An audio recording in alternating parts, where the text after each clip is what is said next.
What's up, fam? Welcome back to the channel. This is your boy Ben with another reaction video. Yes, so unfortunately one of my videos got taken down because of some copyright issues. But hey guys, I am fighting it right now, but I appreciate everybody who support the channel so far. So today I came across a video from Museveni, and as usual, the guy never misses. He always comes straight to the point, armed and prepared. I mean, he's basically pointing the usual hypocrisy of the West, especially with the situation with Niger.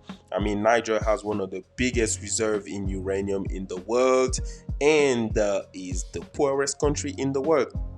So that's a big contrast that he's pointing out in the video. Let's look at the video and make sure to come back after the video to hear my commentary. Let's go.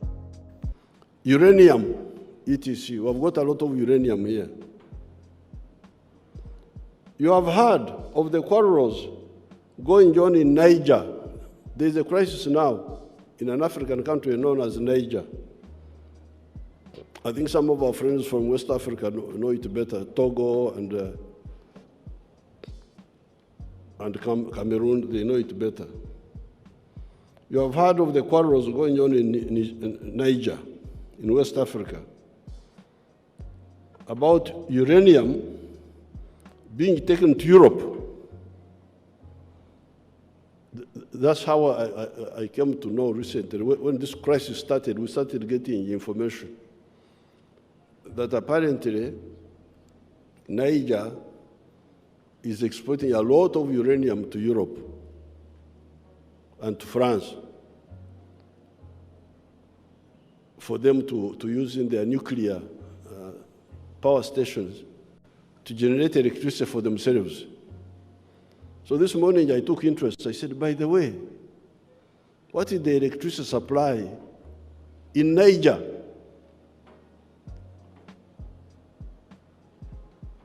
Before you sell uranium to the other person, how about you? What's happening to you? Now I found, I was told, there is a measurement they call kilowatt hour per capita. Kilowatt hour per capita. Apparently, the kilowatt hour per capita of electricity in Niger is 51. 51. Every person in Niger is using 51 kilowatt hour per capita. The GDP of Niger is US $613.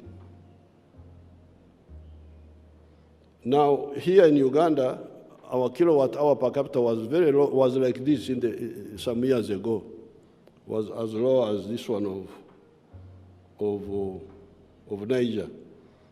But now it's about 300.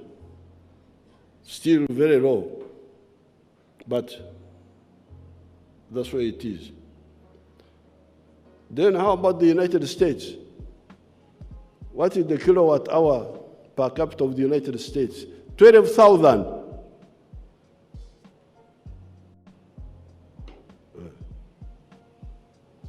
12,000. And there's a country called Iceland. It has got a lot of electricity. Of course, they have got a small population, but it is 54,000. Now, Uganda has got a lot of uranium. Some years ago, a Western company came and proposed to mine the uranium. They came here, said they want to mine the uranium. I asked them, mine it and take it where? They said, export it. That was their answer. I asked them, export it for what purposes? They told me, for the purposes of generating nuclear energy, for electricity, and other uses such as medicine, vector control, etc. I then asked them, have you had a rumor that there are some human beings here in Uganda who need electricity, who need nuclear medicine, and who need vector control services. I asked them, you want to take the uranium, but have you had a rumor that there are some human beings here?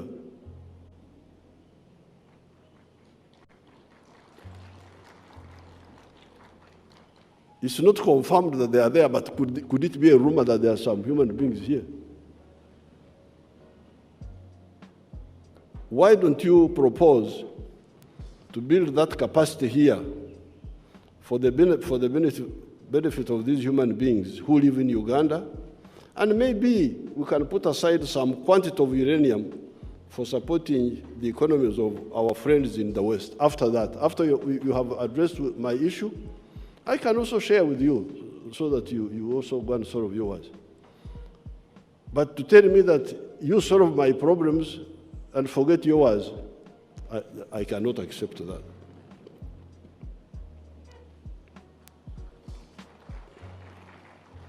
They never came back.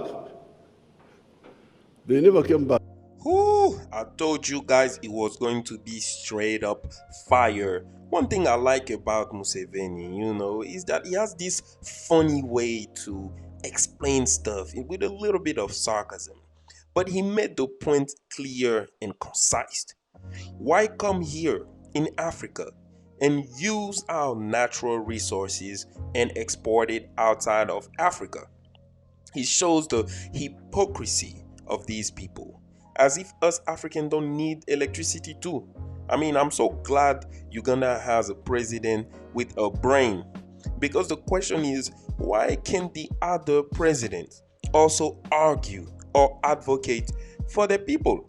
The funny part is that most of these African presidents went to Ivy League schools, but they are brainless. They act brainless like vegetables. I mean, the fact is, it's the greediness of our people that be our downfall. Why can't we just get joy at helping our own? The joy of just helping people that look like you. You, the president, they put you in charge for a reason. Like sometimes I'm just wondering, right? If slavery never happened, would Africa be different? Because the way we are acting now is saying otherwise. I mean, now the so-called intellectuals and stuff, they want to make us believe that the revolution leaders in Burkina Faso, Mali, and Niger and Guinea are basically illiterate people. But so far, I have yet to hear or find anything negative about them. I mean, the Gaddafi, the king of Africa, was always saying that it is not that we don't want to deal with the world. We just want to deal as equal in a win-win partnership. But unfortunately, they took him out.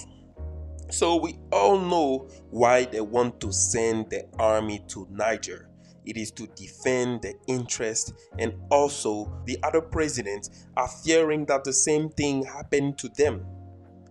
The other presidents are fearing that the same thing happened to them. It is also one of the reasons why Africa has some of the weakest army in the world.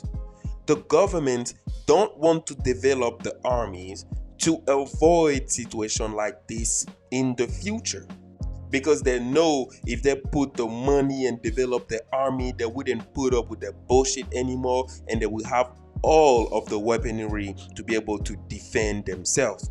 So anyway, family, I hope that this kind of revolution just spread out everywhere in the world. But let me know in the comment section what you thought about Museveni's speech. And as usual, stay seeking, stay curious, and love your black self.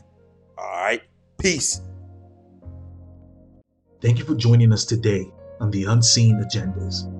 If you found this video insightful, please consider liking it and subscribing to our channel for more thought-provoking content. Remember, engaging through likes, comments, and shares helps the channel grow and makes a difference in mysterious ways of the YouTube algorithm. Until next time. Keep questioning, keep seeking, and together we'll unravel their unseen agendas.